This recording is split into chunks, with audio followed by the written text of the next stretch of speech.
আজকের গল্প অলংকার। লেখক সঞ্জীব রায়। রাত তখন প্রায় 11:30।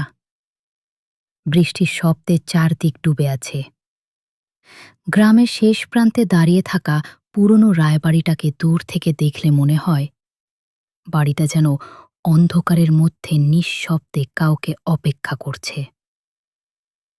বাড়ির মালিক ছিলেন অমরেশ রায়। বহু বছর আগে তিনি মারা যাওয়ার পর বাড়িটা প্রায় পরিত্যক্ত হয়ে পড়েছিল। মাঝে মাঝে আত্মীয়রা এসে পরিষ্কার করত, কিন্তু কেউ সেখানে রাত কাটাত না, কারণ বাড়িটাকে ঘিরে একটা পুরনো গল্প ছিল।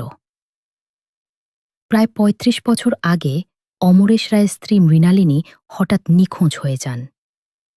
তার নিখোঁজ হওয়ার পর বাড়ির উত্তর দিকের ঘরটি চিরদিনের জন্য বন্ধ করে দেওয়া হয়। লোকজন বলত মৃণালিনীর সবচেয়ে প্রিয় জিনিস ছিল তার গয়না, বিশেষ করে একটি সোনার হার। হারটির নাম ছিল অলংকার। শোনা যেত হারটি সাধারণ কোনো গয়না ছিল না। মৃণালিনীর ঠাকুমা নাকি সেটি বিয়ের সময় দিয়েছিলেন। হারটির মাঝখানে ছিল অদ্ভুত নকশার একটি কালো পাথর, যার চারপাশে সোনার সূক্ষ্ম কাজ। মৃণালিনী মারা যাওয়ার পরও সেই হারটির কোনো সন্ধান পাওয়া যায়নি। বছরের পর বছর কেটে গেল। তারপর একদিন শহর থেকে রায়বাড়িতে এলো অমরেশের নাতি ঋত্বিক। ঋত্বিক পেশায় ফটোগ্রাফার। পুরনো বাড়ি, পরিত্যক্ত জায়গা আর রহস্যময় স্থানের ছবি তুলতে তার খুব ভালো লাগত। বাড়িতে ঢোকার পর থেকেই তার চোখে আঁখ ঢোকার পর থেকেই তার চোখে পড়ল অদ্ভুত কিছু জিনিস। দেয়ালের পুরনো ঘড়িটি বন্ধ, কিন্তু প্রতি রাতেই নাকি সেটি ঠিক 12:13 একবার বাজে। ঋত্বিক এসব শুনে হেসে বলেছিল, পুরনো ঘড়ি, ব্যাটারি বা যন্ত্রের সমস্যা হতে পারে। তার সঙ্গে থাকা কেয়ারটেকার হরিপদ মাথা নাড়লেন। সবকিছুর ব্যাখ্যা হয় না বাবু। ঋত্বিক হেসে বলল, ভূতের কথা বলছেন? হরিপদ কোনো উত্তর দিলেন না, শুধু বললেন, উত্তরের ঘরটায় যাবেন না। ঋত্বিক অবাক হয়ে জিজ্ঞেস করল, কেন? ও ঘরটা বন্ধই থাক। চাবি কোথায়? হরিপদ কিছুক্ষণ চুপ থেকে বললেন, চাবি নেই। ঋত্বিকের কৌতূহল আরও বেড়ে গেল। সেই রাতেই সে ঘুমোতে যাওয়ার আগে বাড়ির ছবি তুলছিল। হঠাৎ তার ক্যামেরা স্ক্রিনে একটি অদ্ভুত ছবি দেখা গেল। ছবিটা সে তোলেনি। ছবিতে দেখা যাচ্ছে উত্তর দিকের করিডোর, আর করিডোরের শেষ মাথায় দাঁড়িয়ে আছে একজন মহিলা। তার পরনে পুরনো দিনের শাড়ি, মুখ দেখা যাচ্ছে না। গলায় ঝুলছে একটি সোনার হার। ঋত্বিক ছবিটা জুম করল। হারটির মাঝখানের কালো পাথরটি স্পষ্ট দেখা গেল। ঋত্বিকের বুক ধক করে উঠল। সেটাই কি সেই বিখ্যাত অলংকার? ঠিক তখনই টং! পুরনো ঘড়ি একবার বেজে উঠল। ঋত্বিক মোবাইলে সময় দেখল, 12:13। ঘরের বাইরে থেকে হালকা পায়ের শব্দ এলো, ছুপ ছুপ ছুপ, যেন কেউ ধীরে ধীরে করিডোর দিয়ে হাঁটছে।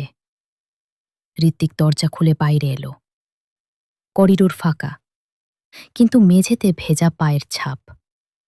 এক চোরা পায়ের ছাপ উত্তর দিকের ঘরের দিকে চলে গেছে। ঋত্বিক টর্চ চালিয়ে এগিয়ে গেল।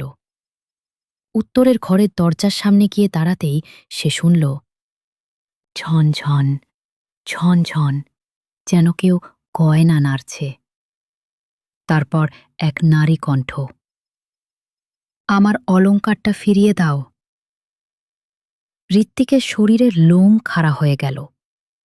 সে দরজা থেকে পিছিয়ে এলো, কিন্তু হঠাৎ তার পায়ের কাছে একটা ছোট্ট বাক্স এসে পড়ল। বাক্সটা আগে সেখানে ছিল না। ঋত্বিক ধীরে ধীরে বাক্সটা খুলল।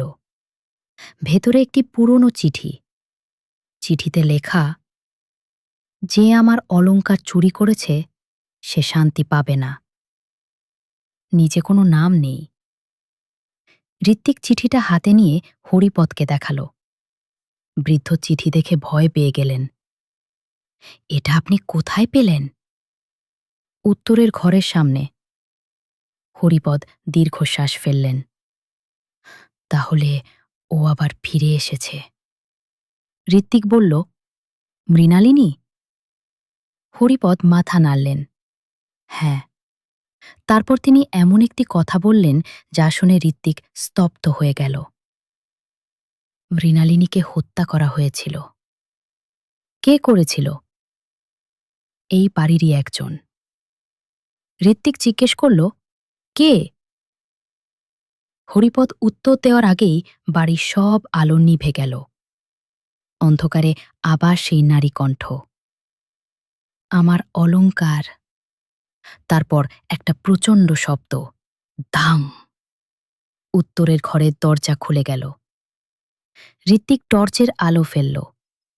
ঘরের ভেতরে পুরনো আসবাব, ভাঙা আয়না আর ধুলোয় ঢাকা একটি কাঠের আলমারি। দেয়ালের সামনে একটি বড় ছবি। ছবিতে মৃণালিনী। ঋত্বিক ছবির কাছে যেতেই দেখল ছবির গলায় কোনো হার নেই, কিন্তু ঠিক তার নিচে দেয়ালে আঁচড়ের মতো লেখা, হারটি যেখানে আছে সত্যিও সেখানে আছে। ঋত্বিক আলমারিটা খুলল। ভেতরে পুরনো কাপড়ের নিচে সে একটি ডায়েরি পেল। ডায়েরিটি মৃণালিনীর। প্রথম কয়েকটি পাতায় সাধারণ সংসারের কথা, তারপর হঠাৎ লেখা, আমি বুঝতে পেরেছি অলংকারটি শুধু গয়না নয়, এর সঙ্গে আমাদের পরিবারের একটি পুরনো রহস্য জড়িয়ে আছে। আর এক পাতায়, অমরেশ আমাকে বিশ্বাস করছে না, তারপর আজ রাতে আমি সত্যিটা সবাইকে বলবো। এর পরের পাতাগুলো ছেঁড়া, শেষ পাতায় শুধু লেখা, যদি আমি না থাকি উত্তর ঘরের আয়নাটা ভেঙে দেখো। ঋত্বিক সঙ্গে সঙ্গে ঘরের পুরনো আয়নার কাছে গেল। আয়নাটা ধুলোয় ঢাকা। সে হাত দিয়ে ধুলো পরিষ্কার করতেই নিজের প্রতিবিম্বের পাশে আরেকটি মুখ দেখতে পেল। একজন মহিলা। ঋত্বিক ঘুরে দাঁড়াল। কেউ নেই।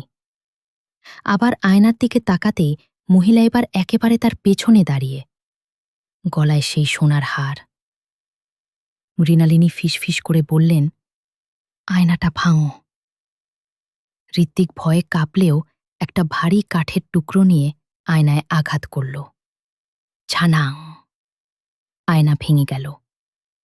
ভাঙা কাচের পেছনে একটি ছোট গোপন খোপ দেখা গেল। সেখানে কাপড়ে মোড়া কিছু একটা রাখা। ঋত্বিক কাপড় খুলতেই তার চোখ ধাঁধিয়ে গেল। সোনার হার, মাঝখানে সেই কালো পাথর, অলংকার। ঠিক তখনই ঘরের দরজা বন্ধ হয়ে গেল। মৃণালিনীর ছায়া ঘরের মাঝখানে দাঁড়িয়ে। তিনি বললেন, এটা আমার ছিল না। ঋত্বিক অবাক। তাহলে? এটা ছিল আমাদের পরিবারের অন্যায়ের প্রমাণ। হঠাৎ হরিপদ ঘরে ঢুকে পড়লেন। তার মুখ ফ্যাকাশে। ঋত্বিক হাতটি দেখিয়ে বলল, আপনি জানতেন? হরিপদ মাথা নিচু করলেন। হ্যাঁ। কে মৃণালিনীকে হত্যা করেছিল? হরিপদ কাপা গলায় বললেন, অমরেশ রায়। ঋত্বিক স্তব্ধ। কিন্তু কেন? এই হারটি বিক্রি করতে চেয়েছিল। মৃণালিনী বাধা দিয়েছিলেন। তিনি জানতেন হারটির পাথরের ভেতরে একটা ছোট কাগজ লুকানো ছিল। ঋত্বিক অবাক হয়ে কালো পাথরটির দিকে তাকাল। কাগজ? হরিপদ বললেন, পরিবারের জমিজমা আর সম্পত্তির আসল মালিকানার প্রমাণ। অমরের সবকিছু নিজের নামে করতে চেয়েছিল। মৃণালিনীর আত্মা ধীরে ধীরে এগিয়ে এলো। তারপর বলল, আমি প্রমাণ লুকিয়ে রেখেছিলাম, কিন্তু আমাকে বাঁচতে দেওয়া হয়নি। ঋত্বিক হাতটি হাতে নিতেই কালো পাথরটি হঠাৎ ফেটে গেল। ভেতর থেকে বেরিয়ে এলো একটি ছোট্ট পুরনো কাগজ। সত্যি সেটি ছিল জমির আসল দলিলের অংশ। হরিপদ কাঁদতে কাঁদতে বললেন, এত বছর ধরে এই সত্যটা লুকিয়ে ছিল। হঠাৎ মৃণালিনীর মুখে শান্ত হাসি ফুটে উঠল। তিনি বললেন, এবার আমার অলংকার ফিরিয়ে দাও। ঋত্বিক হাতটি তার ছবির সামনে রেখে দিল। ঠিক তখনই ঘরের বাতাস থেমে গেল। ঘড়ি আবার বাজল। টং। 12:13। মৃণালিনীর আত্মা ধীরে ধীরে আলোর মধ্যে মিলিয়ে যেতে লাগল। যাওয়ার আগে তিনি শুধু বললেন, এবার আমি যেতে পারি। সকালে ঋত্বিক যখন ঘুম থেকে উঠল, উত্তর ঘরের দরজা খোলা। ঘরের ভেতর আর কোনো অস্বাভাবিকতা নেই। দেয়ালে মৃণালিনীর ছবিতে এখন একটি জিনিস দেখা যাচ্ছে। তার গলায় সেই সোনার হার, যেটা কয়েক ঘন্টা আগেও ছবিতে ছিল না। ঋত্বিক হরিপদকে ডাকল, কিন্তু বৃদ্ধ এসে ছবির দিকে তাকিয়ে শুধু বললেন, ও, অবশেষে শান্তি পেল। ঋত্বিক হারটি খুঁজতে গেল। হার নেই, শুধু ছবির ভেতরেই সেটি রয়েছে। বাড়ি ছেড়ে শহরে ফিরে যাওয়ার আগে ঋত্বিক শেষবার উত্তর ঘরের ছবি তুলল।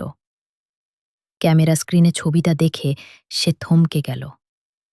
ছবিতে সে একা নয়, তার ঠিক পেছনে মৃণালিনী দাঁড়িয়ে আছেন। কিন্তু এবার তার মুখে কোনো রাগ নেই, শুধু মৃদু হাসি। আর গলায় ঝলমল করছে সেই রহস্যময় অলংকার। ঋত্বিক ছবিটা সেভ করে ক্যামেরা বন্ধ করল। ঠিক তখনই তার কানানে খুব ক্ষীণ একটা শব্দ এলো। ছন, ছন, ছন। যেন কেউ দূরে দাঁড়িয়ে গয়না নাড়ছে। ঋত্বিক পিছনে তাকাল। কেউ নেই, শুধু উত্তর ঘরের দরজাটা ধীরে ধীরে বন্ধ হয়ে গেল। ক্লিক, আর দরজার ওপাশ থেকে শেষবারের মতো ভেসে এলো, আমার অলংকার এবার সত্যিই আমার।